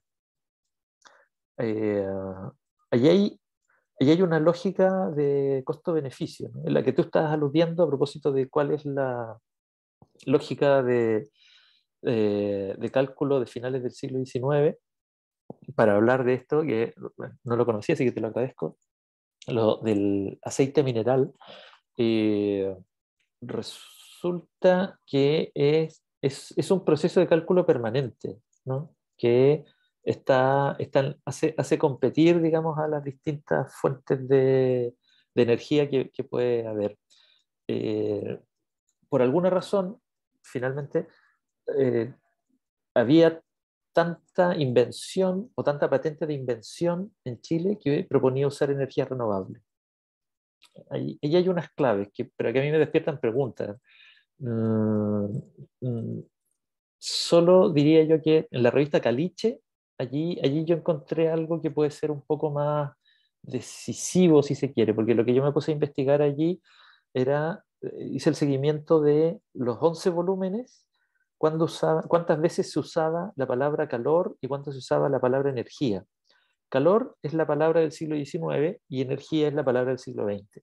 Casi clara y nítidamente, ¿no? O sea, las publicaciones de Einstein al principio del siglo XX van sobre energía, digamos, pero la termodinámica, que había revolucionado, digamos, las formas de cálculo del siglo XIX, habla de calor.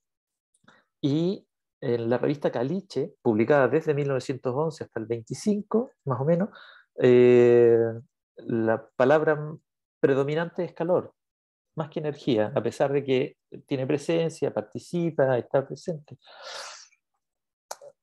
Eso, bueno, son datos que de pronto, o sea, no responden para nada a tu pregunta, pero que son elementos dispersos que de pronto hay que ir juntando para poder entender esas lógicas transicionales, o a qué se le llama transición. ¿Tú sabes si querías decir algo? A pedido del público, viste que es verdad, eso que me han tirado hasta cuando no tengo Sí. la mínima. sin aviso y hecho el loco total con los alemanes. Oye, antes de hacer un comentario, encuentro súper estimulante además tus aportes porque nos hacen revisar y pensar en cosas que estamos haciendo ahora también. Nelson, te quería hacer antes una pregunta. ¿Te acuerdas cuando estábamos haciendo el libro este que les habló Carlos, tuvimos un seminario? Esto va de acuerdo con la respuesta. Tuvimos un seminario de los capítulos cuando estaban los capítulos todavía no terminados. Y Claro, había un capítulo de un historiador con alta trayectoria que escribía sobre uso de energía en la minería, que estaba por video, ¿te acuerdas, Nelson? Que Sergio Y González entonces, claro, y ahí tema entonces le empezamos a preguntar, pero ¿por qué no incluiste, por qué no incluiste energía solar? Y nos pasó, ¿te acuerdas que tuvimos una conversación? Incluso él en su texto había un poema en que la persona hablaba de esta poza que era parte del paisaje de la mina. Y así todo él no había incluido la energía solar dentro de las energías. Y te acuerdas que yo le decía, bueno, pero eso, la evaporación es un uso de energía solar, y él no lo veía. Entonces, imagínate, una persona que se dedica al estudio de la historia de las minas, no había pensado que una poza de evaporación estaba haciendo uso de la energía solar. Y por supuesto, va a ser una conversación y después él reescribió y todo eso. Entonces, con lo que tú preguntas, yo creo que hay dos cosas. Una, ¿en qué mercado estás? Por ejemplo, en la salitrera, las desalinizadoras no están en el mercado de la energía, en las transacciones, en mi opinión, después de haberlo leído.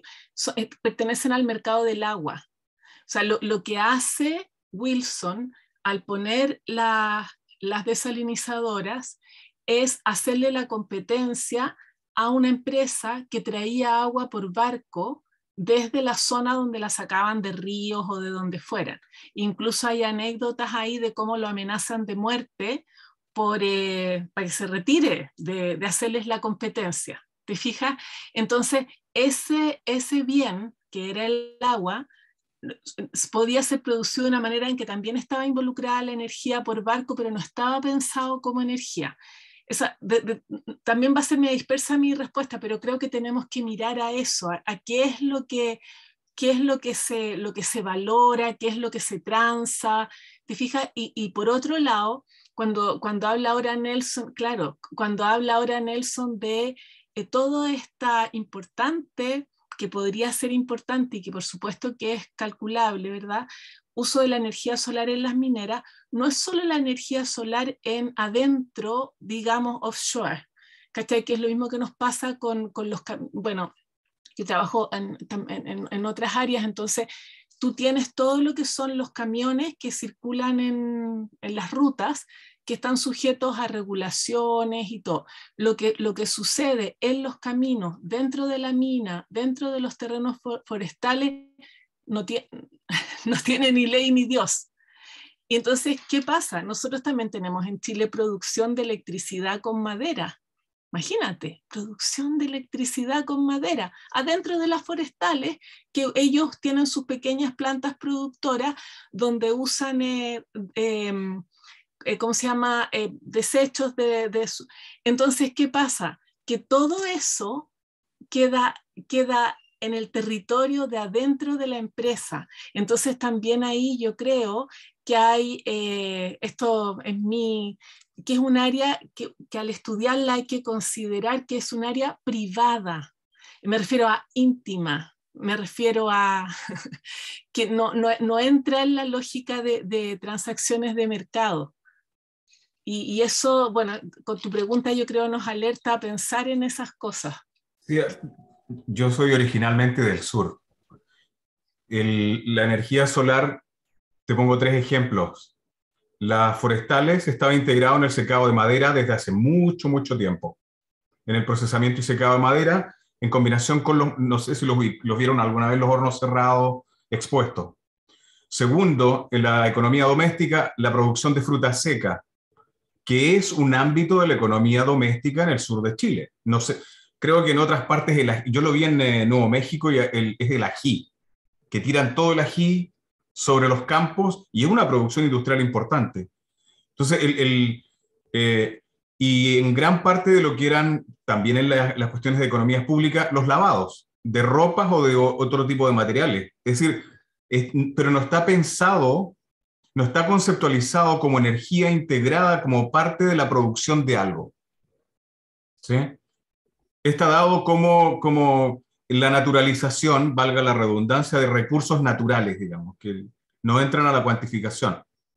Insumos dados por Dios y la naturaleza, dirían algunos. Sí, pero sabes que eso está súper bueno para que lo trabajemos más por el asunto de la discusión actual pesadita que hay sobre el decrecimiento, porque resulta que el decrecimiento parte del supuesto, ¿verdad?, de que el PIB mide todo lo que hay que medir, y resulta que cuando tú trabajas con energía, la energía que entra en el PIB es la que se vende, toda esa que tú estás diciendo no se vende, entonces empieza a crecer el PIB una vez que en vez de usar en vez de secar el maíz en el techo, lo empiezas a meter en una máquina o te fijas, entonces aparece entonces como mayor riqueza y mayor crecimiento sin que cambie su funcionalidad ni el uso de energía del que hace. Así que yo creo que todos los temas que levantaste nos dan para seguir trabajando. Sí, es tremendo porque efectivamente una cuestión es la medición, la cuantificación, etc. Pero parte de ese problema es esa conceptualización, ¿no? O sea, ¿qué se entiende por una transición? ¿De qué se trata? ¿Por qué la transición es buena? O sea, allí hay una serie de juicios de valor que son previos, que están lo suficientemente instalados como para que no se cuestionen. Entonces, un recorrido sobre esta misma cuestión, como lo que estás haciendo tú, me parece que va a dar luces muy interesantes acerca de que las discusiones hoy en día no son tan distintas. Nosotros nos hemos dado este año con la gente, bueno, entre nosotros como grupo de Chile y con vinculación con este proyecto de Max Planck, o a propósito de, o casi como una especie de circunstancia que se dio, digamos, de pensar y el tema de las transiciones energéticas, justamente, pero también el tema de la energía como una visión más de las humanidades, que algo que presentamos hace poco con los alemanes, digamos, acá en Chile, y tiene que ver justamente con eso. Bueno, lo primero que la Cecilia también con Nelson hizo una presentación sobre el tema hace poco, sobre el tema que es la transición, cómo entendemos las transiciones, porque son conceptos que se asumen como digamos, sin discusión o sin reflexión también. Y hemos visto que la ha tomado el Ministerio de Energía, ahora en la actualidad, la COP26 también ha aparecido. Pero lo otro que a mí me interesa muchísimo tiene que ver con las aristas humanistas que tiene el concepto, el problema de la energía, para entenderlo de esa perspectiva. Con la arista, por ejemplo, filosófica que tiene que ver con la modernidad, porque la noción de crecimiento, desarrollo, progreso y claramente, ¿no es cierto?, son conceptos asociados directamente con la idea de modernidad. O sea, la idea de modernidad se construye de esa manera. Y ahí tenemos que entrar a discutir con las personas que han pensado, trabajado sobre modernidad, sobre algunos conceptos claves de la modernidad, probablemente europea. Bueno, después con la estética, que Amparo lo comentaba un poco también, ¿no es cierto?, con la estética de la energía, con la estética del movimiento, etc. También una parte que tenemos que considerar. Y por supuesto la temporalidad, que es lo que hacemos nosotros, no mirar esto desde una perspectiva más, digamos, de corto plazo, sino que más bien de largo plazo, no de la contingencia. Ahora, ¿cómo vamos a hacer eso? No tengo idea, sinceramente. Nosotros propusimos un encuentro con la gente del Centro de Energía, que yo lo he contado otras veces, de ingeniería acá, y ellos están interesados y son bien, con toda la voluntad, pero no saben bien cómo hacer esta discusión. Y el encuentro que tuvimos, que estuvo, tal vez la Cecilia se acordará que puso un colega que trabaja con ellos, pero no es de ese centro, que trabaja el tema de energía solar. Él partía de la idea, ¿no es cierto?, que decía, bueno, todas las sociedades crecen, o sea, siempre el crecimiento, o sea, es algo natural al ser humano, y que, o sea, siempre tenemos que estar, este año tenemos que ser más del que el año que pasó, digamos, y en 4 años más vamos a estar mucho más arriba, y Entonces, cuando tú lo ponías en la situación de que, ojo, ni desde la filosofía ni desde la historia se ve de esta manera, resulta un poco extraño, para ser sincero, ¿no? Ni desde la entonces, economía de Max Neff. Claro, a propósito de los valdivianos, además, ¿no? Entonces, claro, entonces es re difícil porque primero tenemos que pensar a convencernos nosotros y hacer trabajo con la gente. Yo estoy invitando a un grupo que a ver si ustedes se pueden. Estoy armando grupos todo el tiempo, en realidad, no me doy cuenta. No sé en qué momento trabajo, pero armando grupos. Y la idea es juntar a la gente de literatura y filosofía, digamos, con la gente de artes y empezar a mirar estas cosas. Y de ahí empezar a juntarnos con los de, o al mismo tiempo con los de ingenierías. La Cecilia está bien en este juego, un buen rol acá, porque como que están los dos pies, entonces tiene un pie en ambos lados. Pero no es fácil, digamos, de entenderlo. Y lo otro que también está, que lo quería preguntar también a Nelson, ¿no es cierto?, que nuestro papel dentro del concepto global, tanto de los estudios sobre la energía, o sea, ¿qué papel jugamos nosotros? Yo he visto un interés en Europa bien fuerte sobre, por ejemplo, el tema del desierto de Atacama, como concepto, como idea. Bueno, Nelson, recordará que estamos en otro proyecto con unos franceses. También, todo al mismo tiempo, digamos, y que es sobre el desierto de Atacama, ¿no es cierto? Pero seguimos ocupando el mismo papel que ocupan nuestras materias primas como investigadores. O sea, ¿cómo ir rompiendo eso? Entonces, primero, ¿cómo entender ese problema? Yo estuve con la Bárbara hace poco, que ahora no está, en un encuentro que fue 3 días en Greens sobre historia de la astronomía, y era interesante. Ellos hablaban, a lo más, incluían a México como parte de la astronomía vinculada con Estados Unidos, y el resto era todo Inglaterra. Bueno, obviamente, pero también Francia e Italia. Y entonces, que a mí me quedó claro, digamos, y que era como ese mundo el que se hacía cargo del que era el fenómeno de estudio, pero también cada vez que mostraban algo mostraban los progresos técnicos de la astronomía a través del tiempo. O sea, siempre terminamos la misma historia del progreso porque es obvio, ¿no? Entonces, pero los que estudiamos sabemos que no es así, o que se puede ver de otra manera, por lo menos. Así como estamos con ese desafío de ver cómo nos podemos comunicar con las comunidades escolares, cómo nos podemos comunicar con un público más allá de la universidad, al mismo tiempo que tenemos la presión de que la universidad nos pide papers y proyectos de fondos y ese tipo de cosas, también tenemos este otro desafío, cómo ir convocando a las colegas y los colegas de literatura, de artes. Aquí hay algunos que ya están participando en el laboratorio, pero tenemos que ir haciendo algo más, supongo. Sí. Lo que está diciendo Álvaro está bueno, no lo conocía. Lo tenía escondido. Sí, súper bueno, súper bueno. Está bueno, sí. Y sí, como desafío, digamos, pienso primero en la cuestión de los anillos en los que estamos metidos, ¿no? Es decir, hay todo tipo de centralismos metropolitanos de distinto alcance, ¿no? O sea, la gente de París más o menos sabe que existe algo que está fuera de París y que es el resto del mundo, pero no lo tienen tan claro, ¿sí?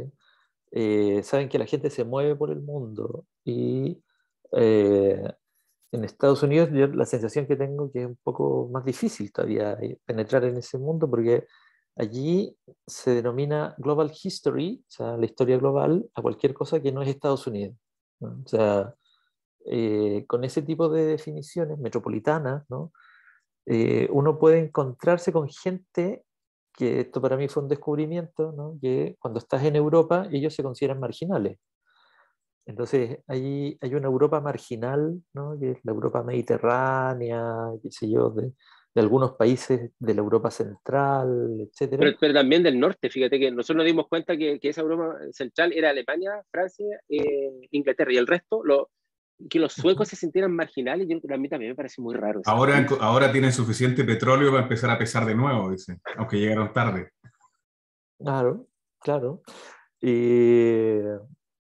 Allí hay unas coordenadas con las que primero tenemos que lidiar, y ahí yo me iría más bien en la línea de Julio Cortázar, ¿no? y su carta acerca de los intelectuales latinoamericanos, que le escribe en el año 67 a un amigo de él ahí en Cuba, y que hace una reflexión y dice, claro, lo que más o menos a muchos nos ha pasado en los viajes, y es que uno no se siente ni latinoamericano ni nada por el estilo hasta que estás en el otro continente, ¿no? Y allá te hacen ver que tú tienes una identidad, una fisonomía, digamos, unas características, etc.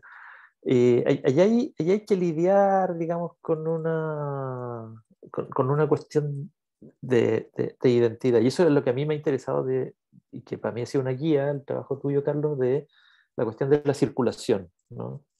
Entonces, eh, pero sí comparto con lo que plantea Claudio Gutiérrez, que esta circulación sigue siendo asimétrica, ¿no? Entonces, en ese punto y en esa medida, claro, es donde yo creo que es necesario hacer este doble juego, ¿no? Que por un lado necesitamos tener estas conversaciones globales para poder decirle a otros investigadores, investigadoras, tendrían que considerar estos antecedentes, ¿no? Qué sé yo, el clásico libro de Buchanan acerca de los ingenieros británicos en el siglo XIX, y que en un párrafo, en 2 líneas, ¿no? Dice que Sudamérica le debe mucho de su desarrollo a la participación de los ingenieros británicos. Es más o menos una suerte de síntesis. Él está hablando del mundo entero y Sudamérica aparece en esas 2 líneas.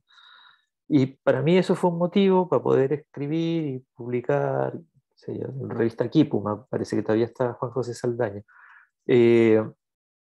una perspectiva prosopográfica, ¿no? En donde yo podía incluir que muchos de esos ingenieros participaron en muchas de las guerras internas en Sudamérica, ¿no?